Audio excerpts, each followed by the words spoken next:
기도합나이다. 아멘.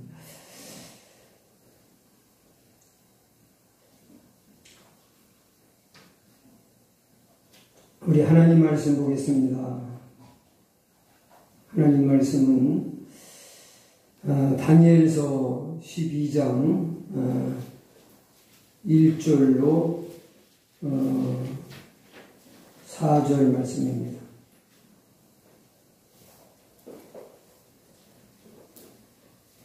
우리 다 같이 읽을 말씀이 녹절이니까 우리 다 함께 합독을 하겠습니다. 그때에 내 민족을 호위하는 대군 미가엘이 일어날 것이요 또 환란이 있으리니 이는 개국이로 환란이 일 것이며 그때에 내 백성 중 무릇 책에 기록된 모든 자가 구원을 얻을 것이라.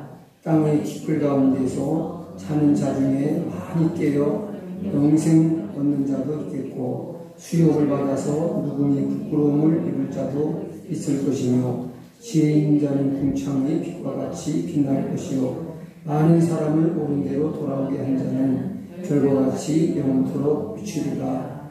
다니엘아, 마지막 때까지 이 말을 간수하고 이 글을 봉함하라. 많은 사람이 빨리 왕래하며 시실이 더하리라. 아멘.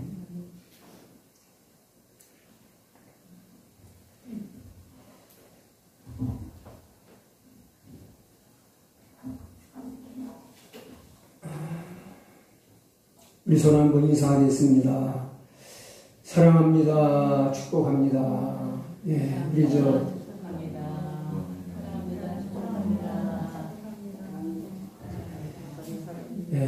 여러분들을 사랑하고 축복합니다.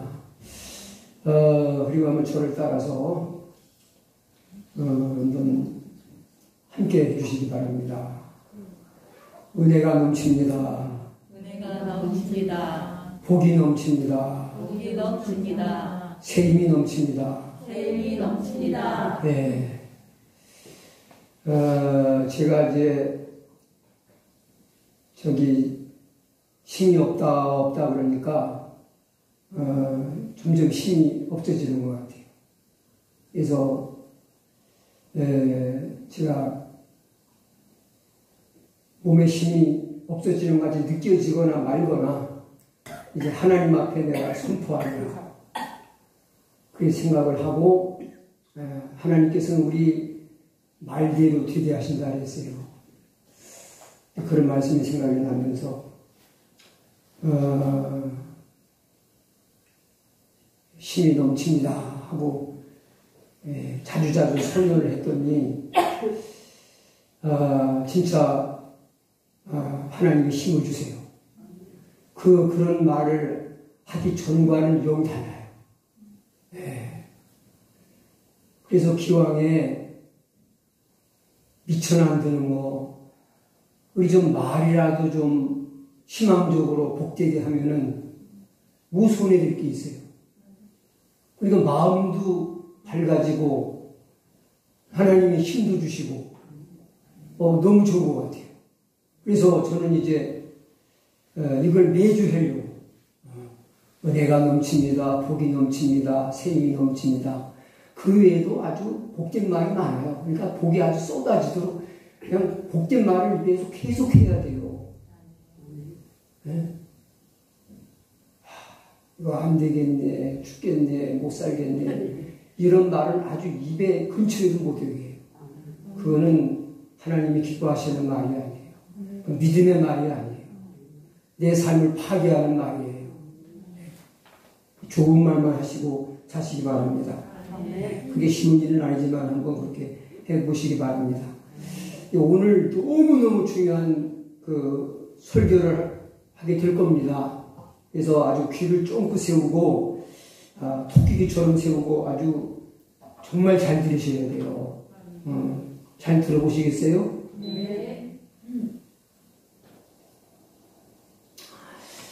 네. 오늘 이 말씀을 듣게 되신 분들은 잘 들으시면은 평생 남을 수 있고 여러분들이 천국문을 통과하는데 확실히 보장을 받을 수 있는 그런 말씀이 될 것이다 라는 저는 확신이 있습니다. 저에게 있는 확신이 여러분 모두의 것이 되기를 바랍니다. 우리 예수 믿는 사람들에게 구원 문제는 굉장히 중요한 문제죠. 그렇죠? 구원받지 못한다면 뭐하러 힘들게 신앙생활을 해요? 이 구원에 관한 문제가 확실히 매듭이 안 져진 사람들은 신앙이 위태위태해요. 언제 넘어질지 몰라요. 넘어지면 일어날 힘이 없어요.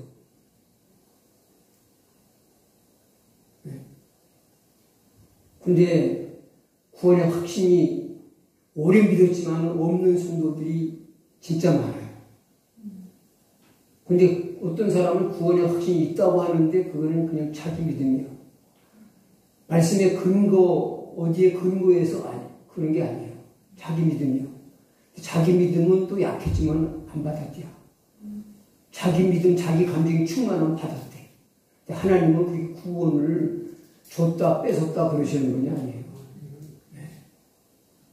그러니까 오늘 여러분들이 내 대다수에는 여러분들이 못 들어본 그런 특별한 구원의 확증을 가지게 하는 그런 메시지가 될 거라고 저는 생각을 해요.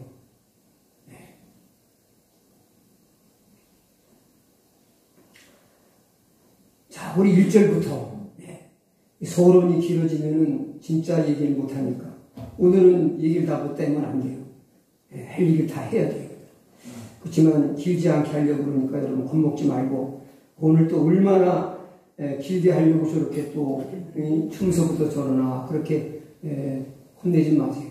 오늘 내용은 너무 간단해요. 여러분이 잘만 듣고 응답을 하면은 내용은 아주 간단해요. 그래서 이 다니엘서가 이제 끝납니다. 다니엘서 끝나면 우리 또 한번 해보게 되는 거 아닌가요? 다니엘서 말씀에 저는 은혜를 너무 많이 받아가지고 난 너무너무 구약에서 제일 좋은 것 같아요. 다니엘서가 짧아요. 마지막 성경 결론이 짧아요. 그런데 그것도 다 하지 않고 오늘 4절까지만 말씀을 나누려고 해요. 그러니까 본문이 짧으니까 내용도 여러분이 잘 들으면은 짧을 수도 있을 것 같아요. 근데 못 알아들으시면은 또 하고 또 하니까 길어질 수도 있어요.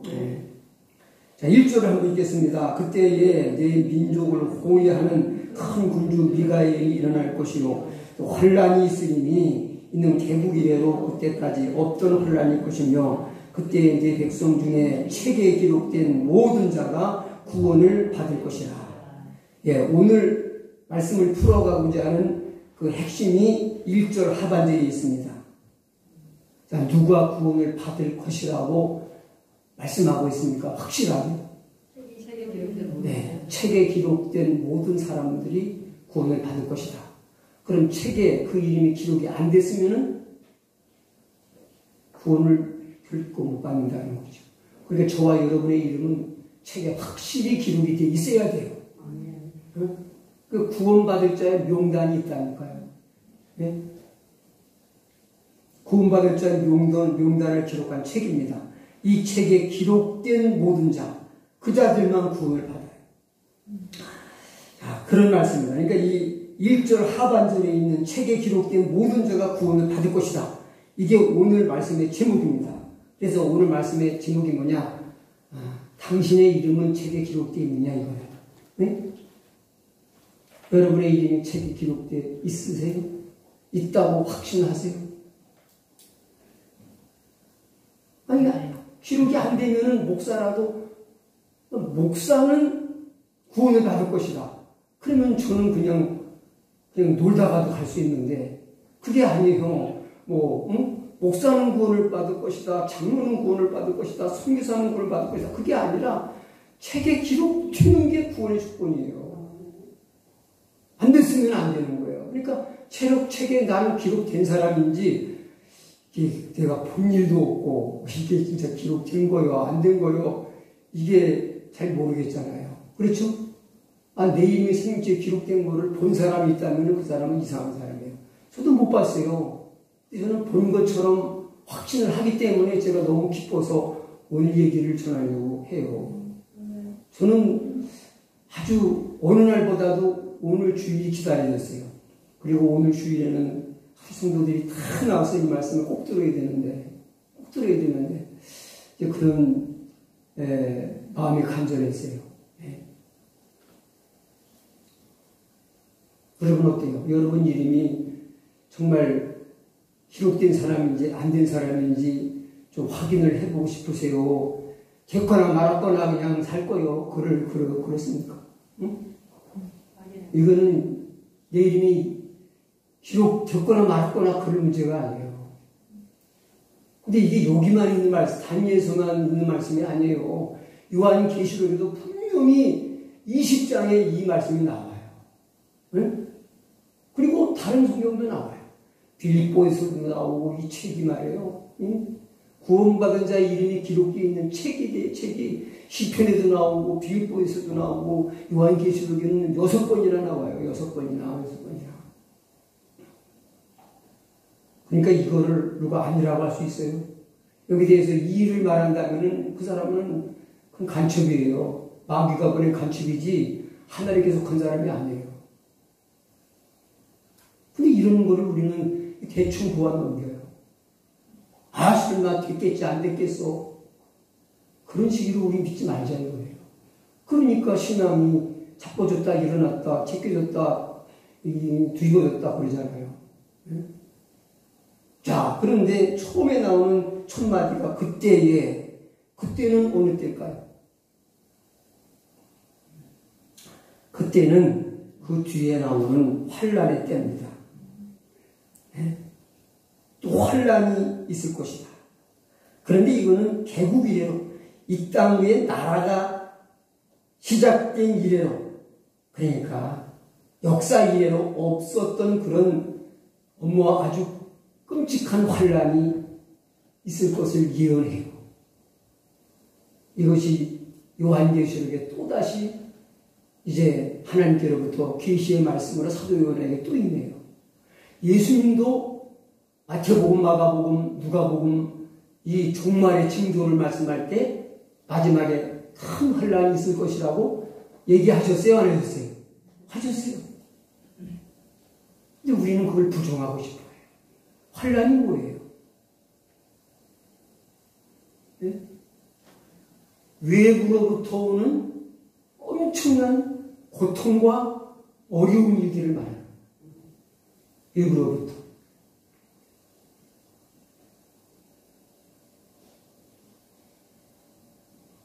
환란이 있을 것이다.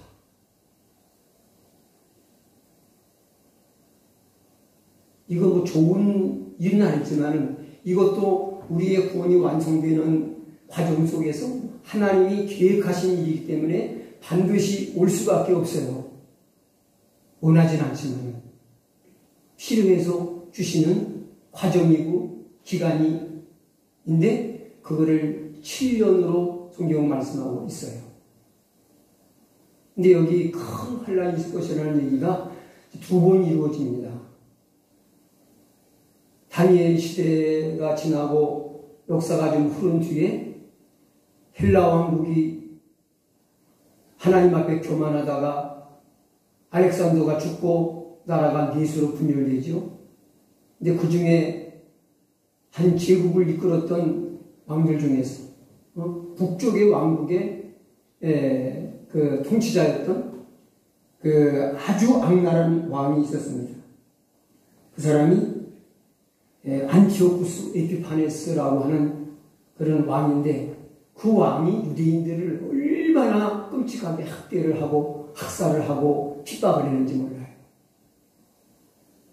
이제 그때 유대인들에게는 1차적으로 이 다니엘의 예언이 임했어요. 근데 그게 1차적으로 어떤 샘플로 한번 이루어진 걸로 보여주신 거 진짜 이 말씀이 이루어지는 때는 마지막 때 7년 때 환란기에 이 말씀이 그대로 이루어집니다.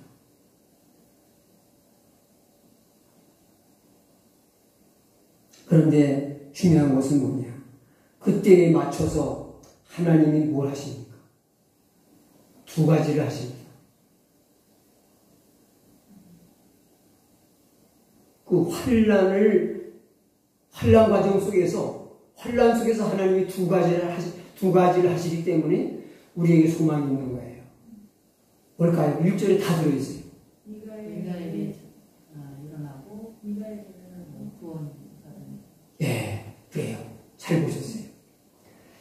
미가엘은 하늘의 군대, 그걸 천군이라고 해요. 천사로 구성된 하늘의 군대를 총주의하는 군대 장관이에요. 그래서 천사장이죠. 천사를 하나님이 미가엘을 동원시켜요. 그래서 여기는 다니엘서에는 개정 개혁에는 큰 군주라고 했습니다. 이거는 군대의 대장이고 장관이라는 뜻이죠. 그리고 옛날 성경에는 대군 미가엘이라고 해요. 큰 군대를 이끄는 그런 미가엘을 하나님이 일으키신대요. 무슨 목적으로 천사들을 일으킨다는 것은 동원한다는 거죠. 하늘의 군대들을 하나님이 동원시키고. 왜 동원할까요? 여기 나오잖아요. 하나님의 백성들을 보호하기 위해서, 지키기 위해서. 환난은 있지만 누구의 보호가 있다는 얘기입니까? 환난은 사탄이 주동해서 일으키는 비극적이고 고통스러운 일입니다. 근데 마귀의 역사가 강한 데는요, 마귀만 역사하도록 하나님이 그냥 보고만 계시지 않으세요. 마귀의 진을 파하기 위한 하나님의 군대를 파송하는 거예요. 여러분 이걸 믿으셔야 돼요. 그러니까 여러분 마귀의 시험이 있다. 근데 이제 멍한 사람은, 영적으로 얻은 사람은 마귀의 공격이고 시험인지를 못 느껴요. 그러나 깨어있는 성도는 이게 마귀의 시험이니까 힘들지만 이겨야 되겠구나 하고 이겨내죠. 근데 우리는 마귀의 시험과 고난을 당할 때 뭘 인식하셔야 되냐면은 절대 마귀만 역사하도록 버려두시지 않는다. 하나님의 도움의 손길이 시작될 거다는 걸 믿으셔야 돼요. 거기 이게 약속되어 있는 거예요. 그리고 뭐예요? 구원을 이루시는 시간이에요. 환난은 뭐예요? 하나님이 이루실 그 복된 구원이 완성될 단계에 왔다는 것을 예고하는 거예요. 그러니까 환난의 의미를 알면은 환난을 기쁨으로 감내할 수 있는 거죠. 의미를 모르고 고생하면은 고생이 줄 만큼 힘들죠. 그렇죠? 아니, 애기 엄마가 해산의 고통을 하면서 산고를 겪으면서 의미를 아니까 새 생명이 태어난다, 이쁜 아가가 태어난다, 그러니까 참지. 아니, 아무 이유 없는 고통을 그렇게 당한다면요, 그거 못 견딜 거예요. 그래 안 그래요? 못 견뎌요. 의미가 있으니까 죽을 힘으로 참아내는 거예요. 그리고 우리의 한계를 아시고 약함을 아신 하나님이 적절한 시기에 천사를 동원해서 어둠의 권세, 환난을 쏟아붓는 어둠의 권세를 퇴각시켜버리는 거죠. 승리하게 하시는 거죠. 아멘입니까? 그러니까 이 한 절 속에 엄청난 말세의 비밀이 담겨져 있어요.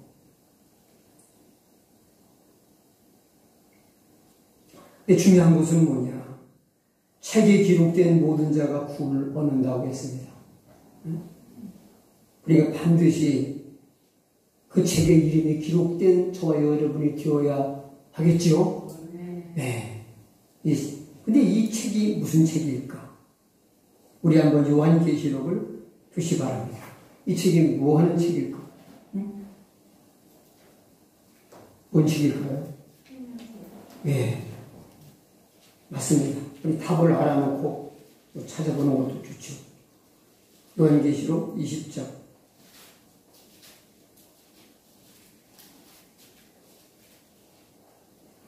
11절 12절 우리 다 같이 큰 소리로 읽겠습니다.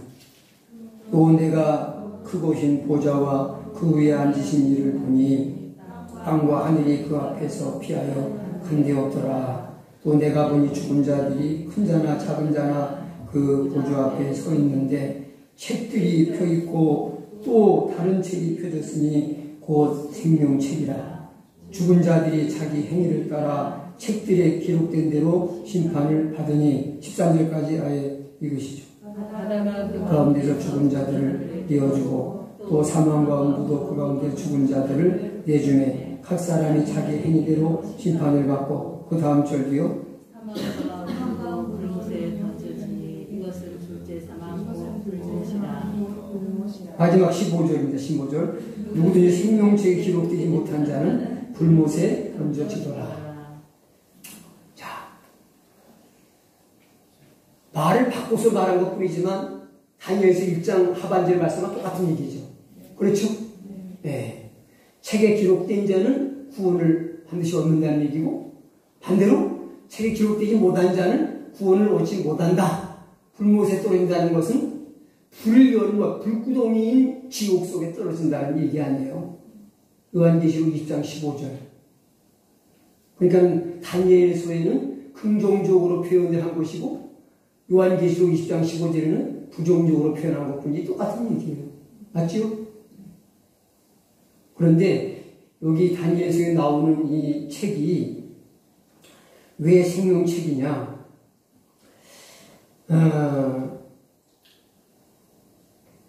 책이 한 권일 때는 단수로 그냥 책이라고 해요. 그런데 책이 많을 때는 책들이라는 복수를 써요. 근데 여기 보니까 다니엘서에도요, 두 종류의 책이 나와요. 여기 다니엘서 1장에 나오는 책은 단수예요. 한 권이에요. 그리고 11장에 보면은 책들, 여러 가지 책이 나와요.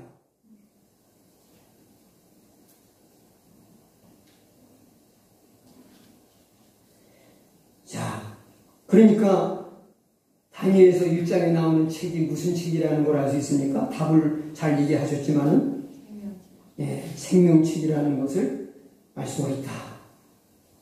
자, 이제 요한계시록을 펴십시오.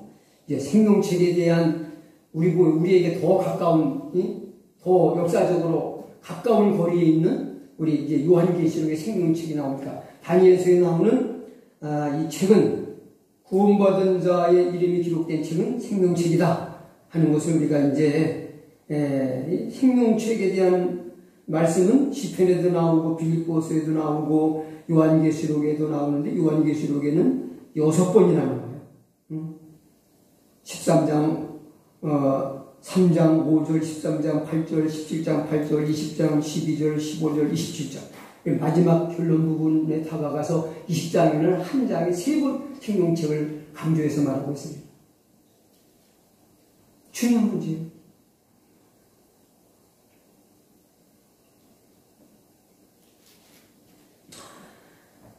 자, 그럼 우리 이제 요한계시록 펴셨죠? 우리 11절부터. 또 내가 크고 흰 보좌와 그 위에 앉으신 이를 보니, 거기까지만 보세요. 자, 크고 흰 보좌, 그 위에 앉으신 분이 누굴까요? 예수님. 네, 예수님이십니다. 요한복음 5장에 보면은 하나님께서 그 아들 예수님에게 마지막 심판하는 권세를 다 맡기셨다고 했어요. 그래서 마지막 심판은 예수님이 하십니다. 그런데 예수님을 크고 흰 보좌에 앉아 계시다고 했어요. 예수님이 앉아 계신 보좌가 엄청 커요. 그리고 그 보좌 색깔이 백색이에요. 그래서 백보좌 심판이라고 그렇게 말하기도 여러분 들어보셨죠? 백보좌 심판. 그럼 왜 보좌가 흰색일까? 흰색은 거룩과 성결함의 상징입니다.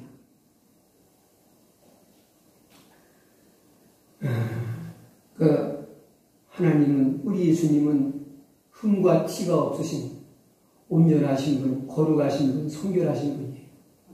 그래서 심판하시기에 충분한 자격을 가지고 있죠. 그 주님은 심판자로, 우리에게는 물론 심판자가 아니죠. 예? 주님을 어떻게 대했느냐에 따라서 마지막 날 여러분이 예수님 앞에 구원자로, 소망의 주님, 생명의 주님으로 다가오실 수도 있고 심판의 주님으로 다가오실 수도 있는 거예요.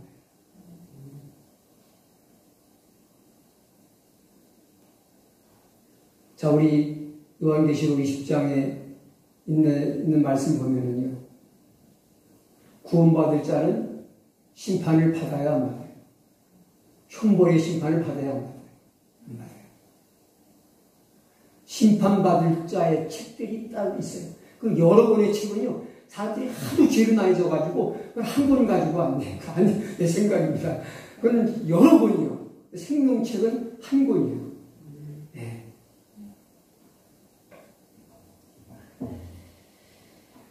이 거룩이라고 하는 개념이 근본적으로는요, 히브리 원어로 거룩을 코데슈라고 하는데, 그거는 구별, 분리. 그러니까 우리는 그 거룩 그러면은 도덕적으로, 윤리적으로 아주 깨끗하고 흠없는 상태적인 개념으로 이해를 해요. 그게 아니에요. 네? 구별됐느냐, 분리됐느냐. 죄로부터 떠나와 있느냐, 거기 그냥 있느냐, 그걸 보시는 거예요. 네? 이해가 되세요? 내가 그 사람이 머물러 있는 곳이 어디냐, 이거예요. 이거는 이제 나중에 말씀과 연관 지어져가지고 얼마나 중요한지 몰라요. 이게, 거룩하라고 하는 나는 거룩하고는 저나 여러분이나 좀 너무 우리하고는 거리가 먼 얘기죠. 근데 거룩에 대한 이해가 잘못돼서 그렇습니다. 물론, 정말 흠없고 티 없이 깨끗하고 온전한 모습이 거룩한 것도 맞아요. 그러나 그게 이루어지기 위해서는 근본은 뭐냐? 근본은 내가 죄로부터 분리됐느냐, 구별됐느냐, 여기에 근원적인 답이 있는 거예요. 네? 여러분, 가라지를 그냥 윗둥만 베버리면은 또 나와요. 그러나 뿌리를 뽑아서, 노래 있는 그 가라지를 뽑아서 바깥으로 돌덩이에다가 던져놓으면은요, 죽어요.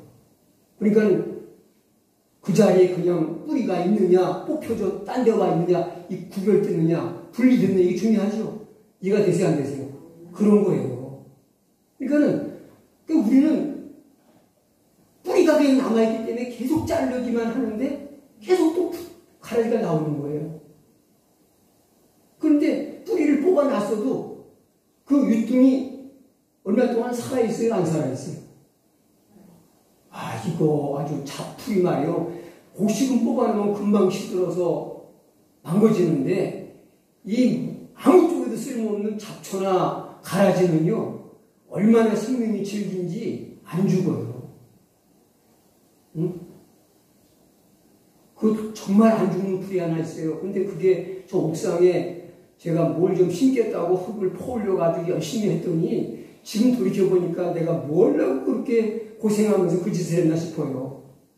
왜냐면 그걸 아무것도 안 심으니까 풀만 나니까. 그러니까 다 가서 뽑고 깎고 그러죠. 근데 그걸 라시로 깎고 났는데 시멘트 바닥에 놔두는데도 안 죽어요. 지금도 올라가면 다 살아있다. 그래요. 다시 흙에다 놓으면 그는 또 뿌린 일이 또 살아요. 아주 지긋지긋하게 즐깁니다. 죄가 그래요. 그래서 우리가 이미 하나님이 구별시켜 놓으셨으니까 우리는 성도예요. 그런데 아직 이놈의 죄가 찔겨서 자꾸만 나오는 것 뿐이에요. 그게 뭐예요? 일단은 뿌리를 뽑아 놓는 게 중요한 거예요. 분리를 시키는 게 거룩이라 이거예요. 이해가 되세요? 그러나 뿌리를 안 뽑아놓은 거는 그건 가능성이 없어요. 그러나 뿌리가 뽑히면 언젠가는 죽어요. 버티지만은. 그래야 하는 거예요. 예. 제 나이가 먹고 하니까 하나님의 뿌리를 뽑아놓으신 그 죄가 이제 말로 죽어가는 걸 제가 느껴요. 아, 그래서 바울이 그런 고백을 했구나. 나도 바울만큼은 아니라도 뭐 그보다는 훨씬 못하더라도 아, 겉사람을 후패하나 속은 날마다 새롭도다. 네? 어떻게 좀 제가 속은 좀 새로워지는 것처럼 보이세요? 못 느끼신 것만이고 나는 느껴. 그러니까 아, 이게 그냥 하는 얘기가 아니라 진짜구나. 하나님 말씀이 진짜구나. 사실이구나. 체험되어지는구나. 그리고 그 나라가 날마다 새롭고 그 나라가 그립고 사모가 되는 거예요. 그러니까 제가 여러분들에게 참 이 구원의 비밀을 얼마나 알려주고 싶겠어요.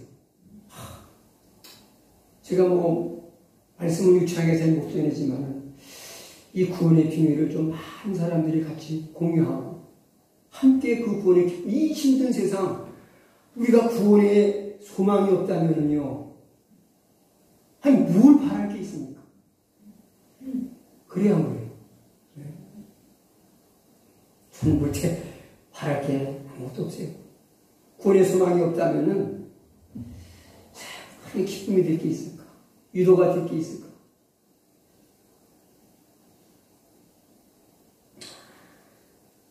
자, 근데 큰 보좌에 앉으신 것을 왜 클로즈업 해가지고 다이버를 이 모습 보여주실까요? 예수님 그럼 계속 앉아만 계신 거예요? 응? 꼼짝도 안 하시고 그냥 여기만 앉아 계신 거예요? 그건 아닐 거 아니에요. 근데 그 장면을 딱 포착해가지고 그거를 비춰주면서 그 모습을 보여주시는 것은 뭘 말하는 걸까요? 메시지가 있는 거죠. 그 당시에 보좌, 그러면 우리가 아는 건 그냥 의자고 왕이 앉는 그 자리를 보좌라고 하는 거예요. 보좌에는 권세와 권력과 힘과 영광이 주권이 들어있는 거예요. 그 당시에 최고의 큰 보좌는 누가 앉았을까요? 눈에 보이는 보좌에 가장 강력한 그 보좌의 주인은 누구였을까요? 왕이에요. 근데 어떤 왕이에요? 어느 나라 왕이냐 이거예요. 이 요한계시록 시대에 가장 큰 보좌를 차지한 그 권력자, 그 심판자. 그러니까 그 보좌에 앉은 자는 가장 큰 권세를 가진 자요, 심판자예요. 그 자리에 앉은 자가 너 죽어라. 넌 죽어야 돼. 그럼 죽는 거예요. 너는 살아야 돼. 그럼 사는 거예요. 최고의 영광. 로마 황제의 보좌가 그때는 세상 사람들이 볼 때는 큰 보좌예요. 그 보좌에는 감히 넘볼 자가 없어요. 그 권력이 최고의 권력이고 그의 심판에는 다 그냥 이해하고 받아들일 수밖에 없고 그 영광을 많은 사람들이 흠모했어요. 근데 사도 요한에게 하나님이 뭘 보여주신 겁니까? 로마 황제의 보좌가 진정한 권력을 가진 보좌가 아니다. 그 보좌로부터 진정한 심판이 임하는 것이 아니다. 진정한 영광도 로마 황제의 보좌에서 나오는 것이 아니다. 모든 것은 나의 보좌로부터 나오느니라 하는 걸 말씀하시는 거예요. 아멘입니까? 하나님의 보좌로부터, 주님의 보좌로부터. 그래서 나라와 권세와 영광이 아버지께 영원히 있사옵나이다. 그게 어디 있는 얘기예요? 그게 어디 있는 얘기냐고. 예? 주기도문에 있잖아요. 주기도문에 나라와 권세와 영광, 그게 로마 황제의 보좌에 있는 것이 아니라 하나님께 있다, 주님께 있다는 거 말씀하고 있는 거예요. 아멘입니까? 예, 좀 잘 들으셔야 돼요. 아멘 하시면서 이제 아주 중요한 부분을 향해 나가고 있으니까. 그러니까 이제 여기 뭐예요? 심판을 행하시는 주인공을 딱 이제 서치해 주는 거예요. 이게 보여주시는 거죠. 그러면서 어떻게 심판을 행사하시는지 보여주고 있는데, 이제 그걸 보면은 책들에 기록됐느냐 기록되지 않느냐 하는 것에 대해서 심판이 좌우된다는 걸 말씀하고 있죠. 근데 여기도 이제 요한계시록에도 이제 요한계시록에 두 종류의 책이 나오잖아요. 그래요, 안 그래요? 책들에 기록된 대로 자기 행위를 따라 책들에 기록된 대로 심판을 받으니 그랬습니다. 책들 복수예요. 여러 권의 책입니다. 그런데 15절에는 이제 생명책은 한 권의 단수로 되어 있는 한 권의 책입니다. 근데 요한계시록에도 12장에는 단수로 된 한 권의 책 생명책이고요. 다니엘서 7장 10절에 보면은 거기 복수로 된 책이 나와요. 근데 거기는 그 책이 무슨 책인지 거기 이제 설명이 나옵니다. 한번 다니엘서 7장 10절입니다. 다니엘서 7장 10절. 그 앞에서 나오는 그를 섬기는 천년이요 그 앞에서 오셔 선자는 만물이요 심판을 베푸는데 책들이 표시되었더라. 여기 책들이 표되었다 했죠? 근데 이 책이 무슨 책이에요? 심판을 베푸는 책이에요. 그러니까 요한계시록에 나오는 그 책들이 먼저 나오죠? 근데 그 책에 의해서 심판받는 모습이 나오잖아요. 그 요한계시록에도 책을 두 종류로 얘기하고 있어요. 근데 중요한 얘기는 뭡니까? 심판받을 대상이 누굽니까? 예? 12절 읽으세요. 또 내가 보니 죽은 자들이 큰 자나 작은 자나 보좌 앞에 서 있는 책들이 펴있고 다른 책이 펴졌으니 하면서 심판을 행하시는 게 쭉 나와요. 근데 한국에 나오는 게 있어요. 심판을 받는 사람들이 누구냐, 어떤 자들이냐고요.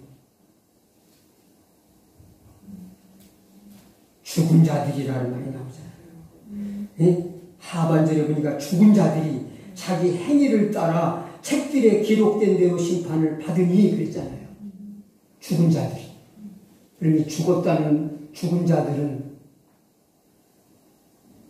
몸이 죽은, 물리적인 죽음을 경험한 몸이 죽은 자들을 말할까요?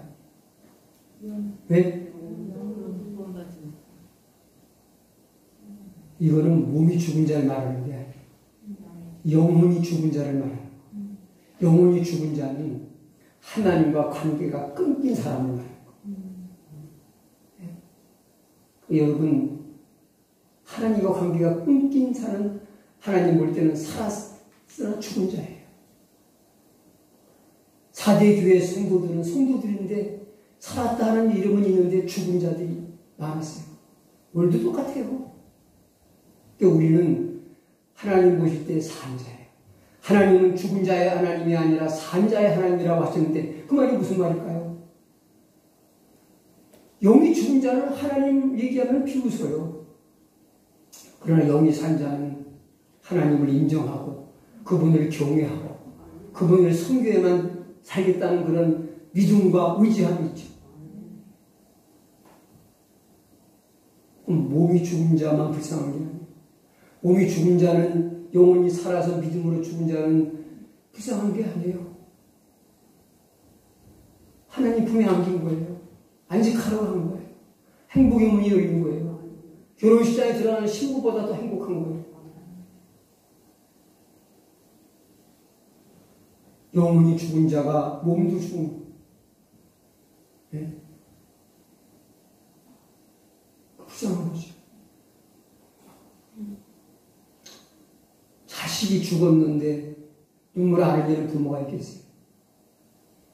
육신만 보면은요, 육신적으로 잘 되고 성공하면은 룰루랄라 우리 아들, 딸 성공했다. 라고, 얘기를 해요. 좋아해요. 근데 저는 육신적으로 우리 애들이 뭐 잘 되고 못되고 떠나서 이제 정말 하나님의 나라와 영적인데 눈을 떠가면서 자녀들을 위해 기도할 때 또 다른 사람을 위해 기도할 때 하나님께서 정말 애달픈 눈물을 주실 때가 많아요. 나는 올해 들어서 같이 내가 많이 눈물을 흘린 적이 없는 것 같아요.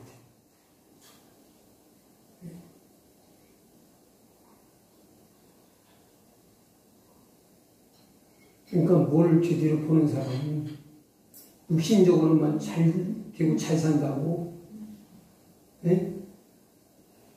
좋아해요. 제가 어제 아주 좀 기쁜 일이 하나 있었는데 어제 이제 아침 식사하고 이제 좀 말씀 준비 좀 하기 전에 기도부터 하려고 이제 여기 올라오려고 그랬는데 TV에 이제 다른 식구가 이제 집사람이 있으니까 TV 끄고 올라올 수는 없고 해서 그냥 올라오려고 하는데 TV 화면에 거기에 국군의 날 행사 이렇게 딱 뜨는 거예요. 벌떡 생각이 나는 게 뭐냐면은 며칠 전에 저희 누님하고 통화를 했어요. 누님이 전화를 안부 전화를 저는 누님을 참 좋아해요. 왜 좋냐면은 그 어머니의 모습이 좀 많이 보여요. 많이 닮아가지고. 그래가지고 또 마음도 어머니의 마음을 동생들을 다 챙겨요. 네. 건강한 거지, 잘 지내는 거지, 코로나 조심해, 이제 환절기니까 감기 조심해. 지금 예? 80이 다 돼가는 분이 지금 70도 안 된 저를 아주 자식처럼 걱정을 해요. 그 만나면 꼭 아주 가만히 손을 만져보면은 어머니 손이 떠올라요. 어릴 때가 아니라 그 어머니 손 모습이 좀 내가 기억이 남는 게 있어요. 근데 어쩜 이렇게 손이 똑같아요. 그래서 좋아하는데, 그래요. 아들 이름을 부르면서, 그 아들 이름을 부르면서, 아무개가 이번에 대통령 표창을 받는데요. 그래서 며느리가 이렇게 전화를 해가지고, 그래, 너를 그 산골에다 갖다가 귀향을 시키니까 그래도 그렇게라도 해서 보답을 해야지. 야, 잘 됐다 그랬대요. 근데 그게 벌써 생각이 나는 거야. 그래서 이제, 이거 보고 가야겠다. 그랬더니, 진짜 식순에 따라서 이제 그 훈장 받는 사람들, 표창 받는 사람들이 딱 나오더라고요. 그런데 우리 조카가 제일 처음에 나오는 거예요. 이름이 딱 호명되고, 훈장을 달아주고, 이제 악수를 하고, 그게 나오더라고요. 근데 참, 내 자식도 아니고 조카인데 너무 기쁘더라고요. 근데 정말,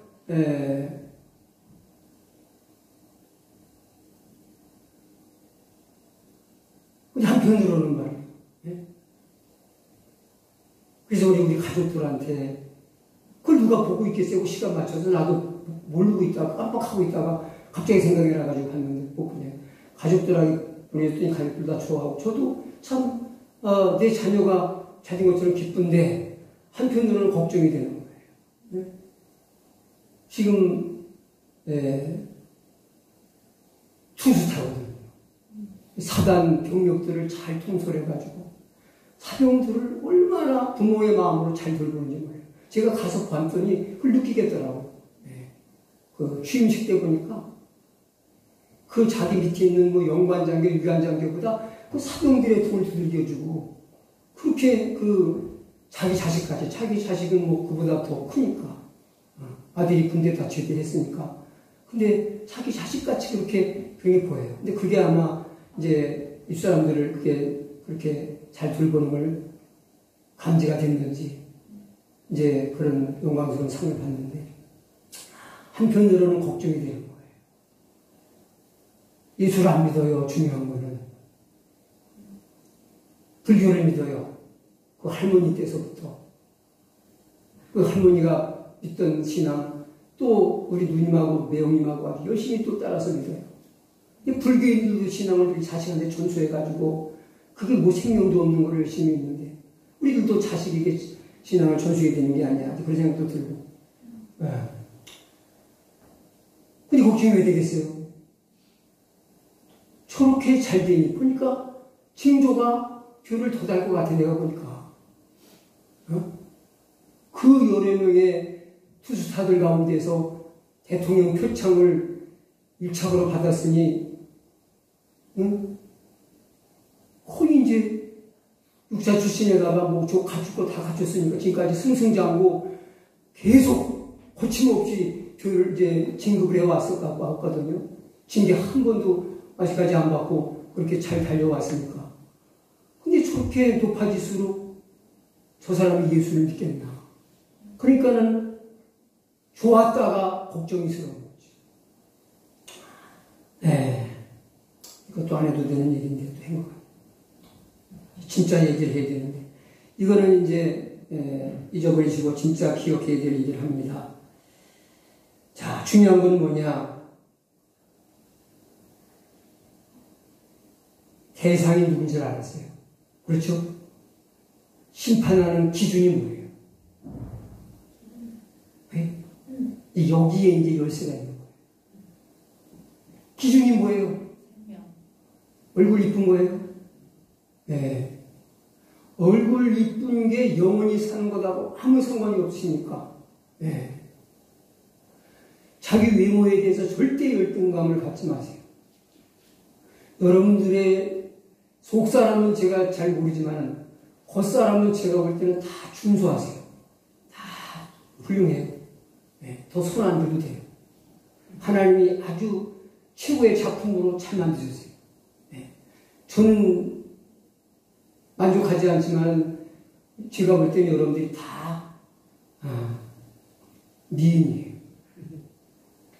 또 남성분은 미남이에요.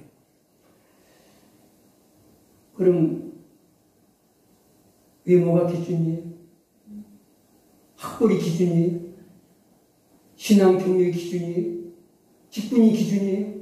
뭐가 기준이냐고 여기 나오니까 얘기해 보시죠. 네? 선생님 뭐가 기준이에요? 뭐가 기준이에요? 네. 두 가지가 기준인데 사실은 두 가지 기준은 하나예요.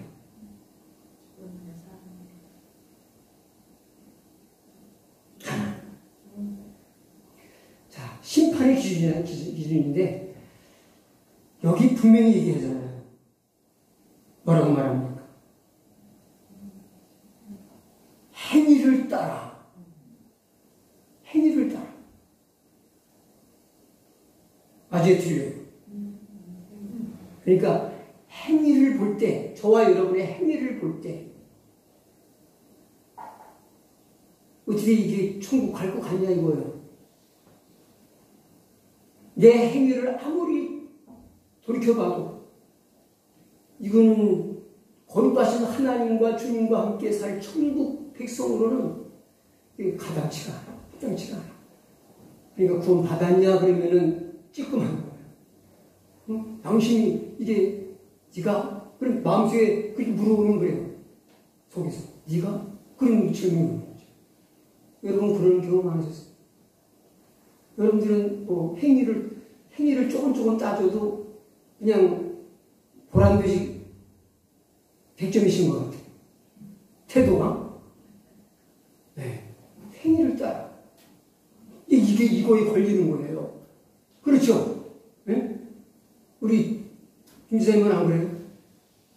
우리 남자분들이 좀, 남자 성도들이 좀 생기달라고 기도하고, 우리 권사님 남편들 좀 다 끌어내요. 우리 김지사님 가만히 생각해보니까, 참, 눈물 나게 이로울 것 같아요. 혼자 있어가지고, 남자가. 예? 좀, 남편들 그냥 그대로 사시다가, 그냥 자기 길 가게 두실 거예요. 예. 우리 교회 괜찮은 교회예요. 작지만은, 작은 거 하나 빼고는 다 괜찮아요. 저하고 이 작은 거 빼고는 다 괜찮아요. 근데 저는 볼 게 없지만은 제가 전하는 말씀은 또 귀해요. 네. 이렇게 자랑스럽게 여기시고, 예.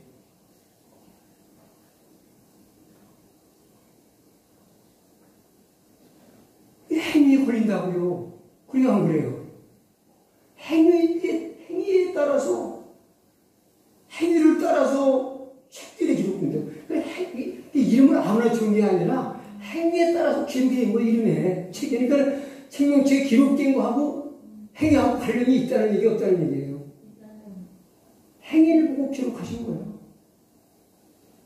그러니까는 기준은 두 가지지만 하나예요, 기준은. 간단한 거야, 심플한 거예요. 그런 그 행위가 뭐냐 이거예요. 뭐냐. 그거를 복음서에서 답을 얻겠습니다. 자, 어딜 보시냐면은 마태복음을 보십시오. 마태복음 이 행위에 대한 정의를 제가 말씀드리겠습니다. 마태복음 7장을 펴십시오. 15절부터 읽으세요.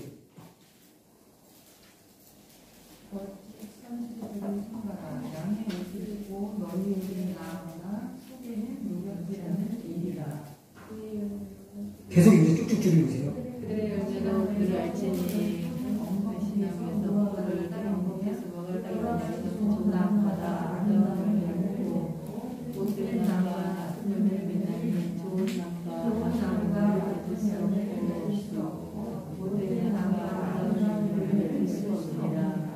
아름다운 열매를 맺지 아니하나 찢겨 불에 던지느니라. 그러므로 이들의 열매로 그들을 알리라. 네, 거기까지 잘 읽으셨어요. 예수님께서 좋은 나무인지 나쁜 나무인지 어떻게 알 수 있다고 했습니까? 네? 네, 열매를 보고 한다 그랬어요. 네, 좋은 열매를 맺을 수 있는 게 가지에게 있어서 좋은 열매를 낼 수 있는 게 자력입니까? 가지의 의지대로 맺는 거예요? 나무의 영향을 받는 거예요?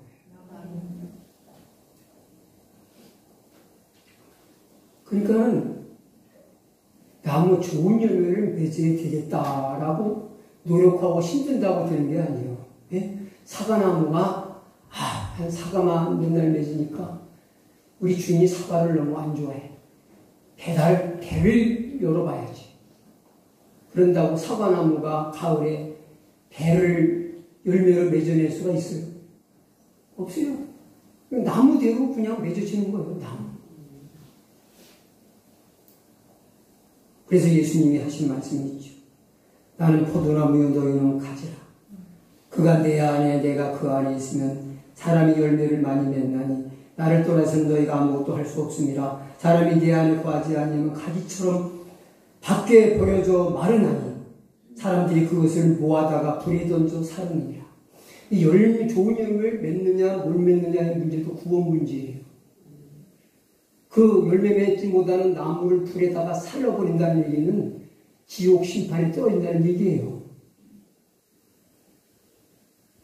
열매를, 구원의 열매, 하나님이 기뻐하시는 아름다운 열매를 맺는 것이 내 노력과 의지와 힘쓰므로 되는 게 아닌 거예요.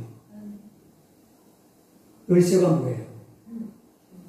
참 포도나무이신, 극상품 포도나무이신 예수님께 붙어 있느냐 떨어져 있느냐, 이거 문제라는 거예요. 붙어 있으면은 나무가 좀 비실비실, 가지가 비실비실 하다가도 계속 건강한 참포도나무 예수님에게 붙어 있으면 언젠가는 좋은 열매를 맺는 날이 와요. 끊어진 가지는 시간이 지날수록 점점 말라 죽어가요. 그래서 아궁이에 던져져서 불에 태워지는 거죠. 그러니까 뭐예요? 구원의 문제는 사람의 노력과 겉으로 드러난 행위에 있는 것이 아니라 누구에게 연결되어 있느냐, 소속되어 있느냐, 이거를 말하고 있는 거예요. 여러분의 인생은 누구와 연결되어 있는 겁니까? 누구와 줄이 닿고 있는 겁니까? 그게 중요한 거예요. 나는 예수님과 연결되어 있는 사람인가? 끊어진 사람인가? 구원의 문제는 행위의 문제가 아니라, 여기 행위라고 말했지만 그 행위가 뭐냐 이거예요. 그게 쭉 나중에 쭉 다니까 이해가 딱 된다 이거예요. 그 행위가 우리가 말하는 도덕적, 윤리적 선행이 아니고 소속의 문제, 관계의 문제라는 거예요. 믿으십니까? 그러니까 여러분은 소속에 대한 확신, 하나님과 하나님께 속하고 하나님과 관계가 끊기지 않았다는 확신과 또 그 일을 위해서 심혈을 기울여야 되는 거죠. 또 한 가지, 이제 21절부터 보세요. 나더러 주여 주여 하는 자마다 쭉 읽으세요.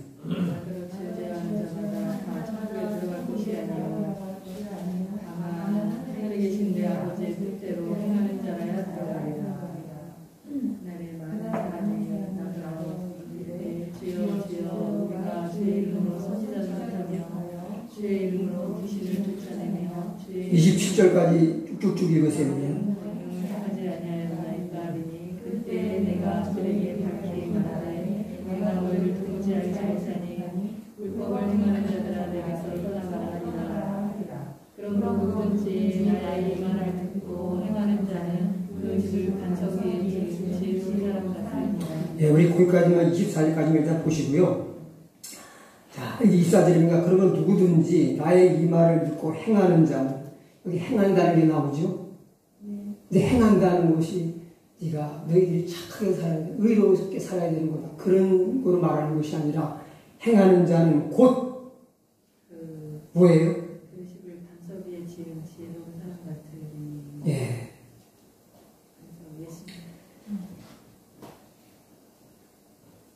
그 집을 반석 위에 짓는 게 행하는 거예요. 우리 인생의 집을, 믿음의 집을 누구의 기초, 어느 기초 위에 짓고 있냐 이거예요. 우리는 지금 다 집을 짓는 사람들입니다. 당신의 인생의 기초가 어디에 있냐 이거예요. 저는 이 말씀 묵상하면서 내 인생의 기초가 무엇인가를 깊이 묵상했어요.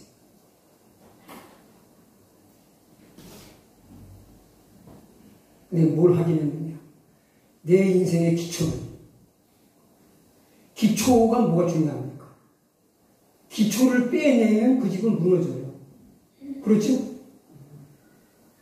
여러분 인생에서 뭘 가져가시면 여러분 인생이 무너집니까? 그걸 검토해봐요. 나는 그걸 깊이 기도 속에서 검토해봤어요. 내 인생에서 뭘 빼가면 내가 털썩 주저앉아가지고 끝났다 하고 인생을 끝낼 것 같은가를 생각을 해봤어요. 그런데 예수님만 내 삶에 남아 계시면 뭘 빼가셔도 내 인생은 넘어지지 않고 버틸 수 있는 그 강한 믿음이 내게 있더라고요. 그게 뭐예요?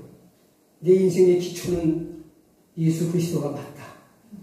나는 예수님만 안 뺏기면 나는 죽어도 산다. 그런 확신이 있는 거예요. 바로 그 사람, 그런 믿음을 가진 사람이 생명책에 기록되어 있잖아요. 그러니까 생명책에 기록됐다는 것이 본고 이상으로 확실한 거죠. 여러분의 인생의 기초가 뭐예요?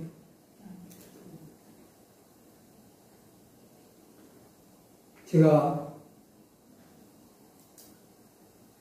말씀을 드리겠습니다.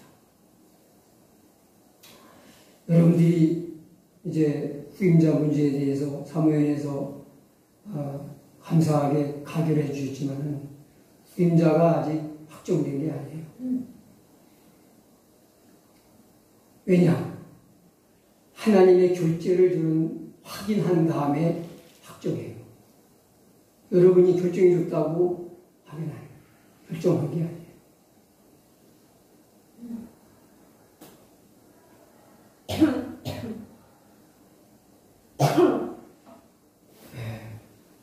어떤 분들이 내게 이런 뭘 해주겠다고 해서 이제 물질적인 거죠. 한마디로 물질적인 그런 이유를 어떻게 해주겠다. 라는 제안을 한 2번 받았어요. 공개적으로 확 광고를 하면은 더 많이 하겠죠. 우리 교회가 뭐 작은 교회일지라도 그러나 또 임지를 구하는 목회자도 꽤 있기 때문에 더 많은 사람이 제안을 해올 거라고 생각이 돼요. 저는 우리 선하고도 얘기했어요. 나는 고대 광실을 구입해서 살 수 있는 집을 마련해 준 한 10억, 한 20억 줄 테니까 주민교회 후임자로 올 수 있게 해달라. 그렇게 내고 올 사람도 없겠지만 우리 교회가 뭘 대단하다고 그걸 얘기하고 오세요. 그런데 저는 내가 어떤 보상을 받고 대우를 받느냐 하고 아무 관심이 없어요.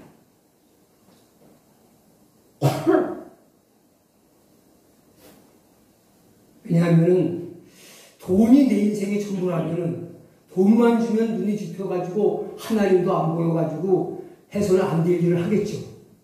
그러나 하나님을 제가 분명히 보고 있는데 어떻게 그렇게 겁없는 짓을 하겠어요. 그러니까 그 사람들은 내가 어떤 사람인지 모르는 거예요. 많은 사람들이 돈만 제시하면 다 넘어갑니다. 진짜예요. 여러분이 저한테 100억 줄 사람 데리고 와보세요. 제가 좋아하겠냐? 나한테 그 사람 야단맞고 가요. 그 뒤로 온 성도분들이에요. 권사님이 누구는 거예요. 여지껏 내 설교를 듣고 나를 모르고 그러는 거예요. 난 그걸 확실히 하나님 그런 신앙을 주셨어요. 내 공부가 아니라, 내 의가 아니라. 그러니까 나는 내 기초는 절대 돈이 아니에요. 명예도 아니에요. 또 나한테 뭐 총회장을 시켜준다? 뭐 감리 들어가면 감독회장을 시켜준다? 그럴 일도 없겠지만은 난 또 그다음 거기가 아니니까. 너! 소용없어요. 대통령 자리를 준다고 해도 저는 이 교회를 아무한테나 후임자를 내밀 수가 없어요. 그러니까 여러분 믿으세요. 걱정하지 마세요. 하나님께서 확증을 보여주시지 않으면 절대로 제가 늙어 꼬부라져도 않는 겁니다. 네? 내가 여기서 이 강단 지키겠다는데 누가 나한테 나를 죽여서 끌어가기 전에는 못 끌어내려요. 네? 그러니까 걱정하지 마세요. 이 손은 내가 죽어도 주님의 손에 있어요. 네. 근데 이런 믿음을 가지고 교회를 작건 크건 사수하려는 목회자가 그렇게 흔하지 않아요. 왜 그렇습니까? 내 인생의 기초가 예수님이니까 돈으로 꼬셔도 안 되고 명예로 꼬셔도 안 되고 뭐 이성으로 꼬셔도 안 되고 뭘 해도 안 돼요. 안 된다니까요. 그건 내가 뭐 잘나고 내가 힘써서가 아니라 예수님이 내 인생의 기초가 돼가지고 나를 딱 잡고 있으니까 나는 꼼짝 못하는 거예요. 이해가 되세요? 여러분의 인생의 기초는 뭐냐 이거예요. 내가 내 고백을 솔직하게 얘기한 거예요. 내 지금 겪고 있는 모든 걸 통해서 응? 그럼 나는 내가 내 모습을 말씀에 비춰서 보니까 나의 소속이 어디냐? 나는 누구와 끈끈하게 연결되느냐? 내 인생의 기초는 뭐냐라고 하는 내 스스로를 향한 질문에 대해서 여기 조건에 나는 양심이 좀 더 꺼리낌이 없어요. 그러니까 저는 내가 쓰고 써놓고서 보는 것처럼 생명책에 내 이름이 확실히 기록됐다고 난 확신할 수 있는 거예요. 여러분도 이 확신을 갖게 되길 바랍니다. 이 확신이 없이는 구원 못 받는 거잖아요. 떨어질 때는 굴목밖에 없다고 그러잖아요.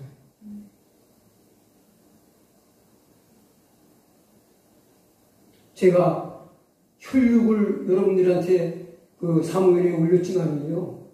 아니에요. 제 아들이 신학교 나와서 뭐 목사 안수까지 받은 사람이라도 목사로서 하나님이 원하시는 방향으로 목회할 사람이 아니면 안 됩니다. 아니에요.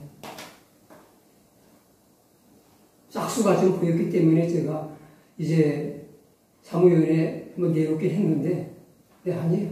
아직 확신이 없기 때문에 하나님의 결절을 받아야 된다고 생각을 해요. 여러분이 하나님은 아니니까. 맞죠? 여러분 하나님 아니라는데 불만 있어요?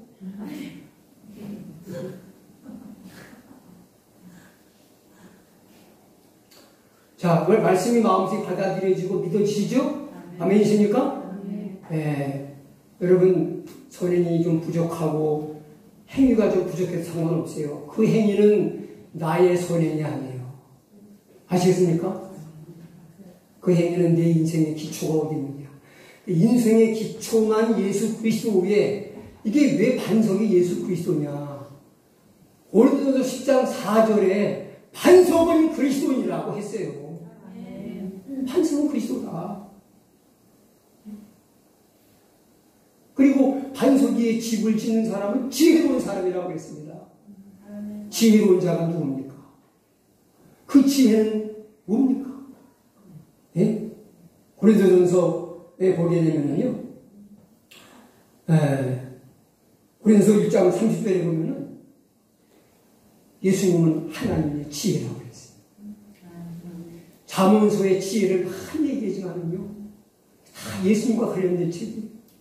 여러분, 성경을 제대로, 성경은 성경으로 해석하면 다 이렇게 연결이 돼가지고 다 풀리게 돼 있어요. 싫다라고 그냥 풀려요. 근데 성경은 예수님으로 꽉 차 있는 책이에요. 예수님만 붙잡으면은 천국문이 열리는 거예요. 구원이 보장되는 거예요. 하늘 가는 길이 활짝 열리는 거예요. 오직 예수. only Jesus. 그래요. 마지막 무너지지 않는 마지막 반석, 든든한 나의 반석은 오직 예수 그리스도뿐이 없어요.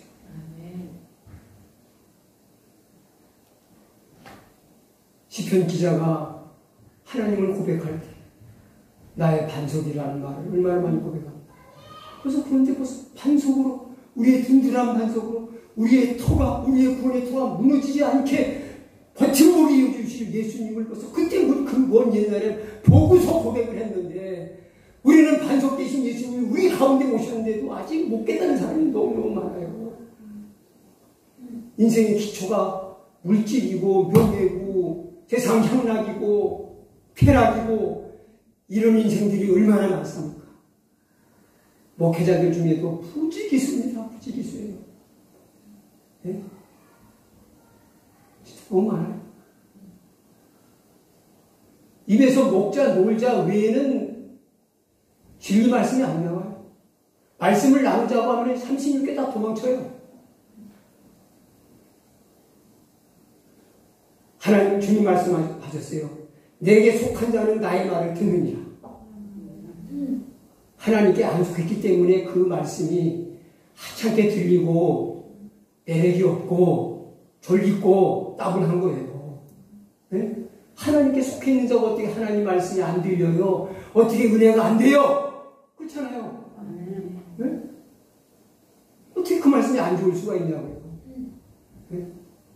사랑하는 내 아버지의 음성이 어떻게 듣기 싫을 수가 있어요? 내 주님의 음성이 어떻게 따분하게 들을 수가 있어요? 네? 그리고 시편 기자는 주의 말씀이 꿀보다 순이 꿀보다 달다고 고백했잖아요. 알기는 여수같이 다 알아요. 근데 그게 삶 속에 느껴지고 체험되어져야지요. 그게 살아있는 신앙이고 진짜 신앙이죠. 이론으로 안다고 얼마나 교만하고 아는 척 하는지. 여기 말씀에 나오지만, 예? 나머지 말씀은 다음에 하기로 하고 핵심적인 건 짚어드렸으니까. 마지막 때는 빨리 왕래하고 지식이 많아졌다고 그랬어요. 인터넷이 팍 퍼져가지고 궁금하면은 그냥 검색하면 다 나와요. 나는 지식을 나누자는 게 아니에요. 나보다 많이 하는 사람들은 세상에 널려 있어요. 박사학위 간 사람은 널려 있어요. 학위도 아무것도 없는 것이 교회도 조그만 이름도 없는 목사가 뭘 알자고 이까지 뭘 날가르쳐. 건방 떨지 마. 이런 이름 두죠. 내가 여러분들을 가르치는 게 아니죠. 내가 말씀 앞에 이렇다는 거를 내 얘기를 하잖아요. 네? 종 얘기를 하고 당신은 어떠냐 이거요. 네? 성경에 대해서 학적으로 얘기하는 것은 생명을 못 줘요. 네? About the Bible에서는 사람에게 생명을 못 줘요. In Bible에서 이 속에 살아있는 생명력을 공부받아야지 하나님 말씀을 통해서 영혼이 새로워지고 구원의 확신을 가지고 천국을 바라보고 나갈 수 있게 되는 거죠.